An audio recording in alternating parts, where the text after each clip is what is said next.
ये रामबाग पूर्णिया का ये रोड है, दुर्गा मंदिर रोड का, जो कि इसमें नाले का पानी जो है हर सीजन में रहता है और इधर से पैदल जाना भी मुश्किल है। देख सकते हैं आप, गाड़ी पूरा तरह से फंसा हुआ रहता है। पूरा नाली में घुस गया गाड़ी। देख लीजिए हालात। और कहाँ नगर निगम सोया हुआ है पता नहीं, जो कि इधर बस 2 कदम बाद मंदिर है। कोई देखने वाला नहीं है।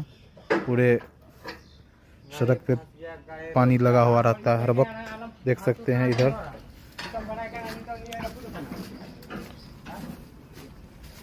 नाला का पानी कैसे जा रहा है।